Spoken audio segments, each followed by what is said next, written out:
কিছুদিন আগেই এসেছিল জি বাংলার নতুন ধারাবাহিক দুর্গামণি ও বাঘমামার প্রোমো। আর সপ্তাহ ঘোরার আগে ঘোষণা হয়ে গেল টাইম স্লট। কার জায়গা নিচ্ছে এই ধারাবাহিকটি?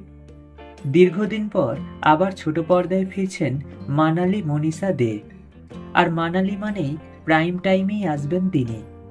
সঙ্গী আবার দর্শকদের প্রিয় রাধিকা কর্মকার, যাকে এর আগে দেখা গিয়েছে মিহিকা হিসেবে কে প্রথম কাছে এসেছিতে।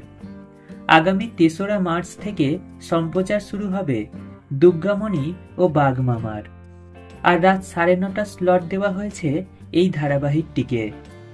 অর্থাৎ মিঠিঝোড়ার জায়গা নেবে দুর্গামণি। গল্পের বুনন দেখেই মনে হয়েছিল শেষ করে দেওয়া হতে পারে মিঠিঝোড়া। হুট করেই রায় অনির্বাণের মিল দেখান লেখিকা। ডাক্তার হয়ে গিয়েছে স্রোত। এবার শুধু স্রোত সার্থকের মিলন ও নীলুর চরিত্রের জট ছাড়ানো বাকি। তাই মিঠিঝোড়ার শেষ হবার সম্ভাবনা উড়িয়ে দেওয়া যাচ্ছে না। যদিও জি বাংলার আর এক ধারাবাহিক নিমফুলের মধুর শেষ হবার কথাও রয়েছে। ফলে মিঠিঝোড়ার স্লট বদলও ঘটতে পারে।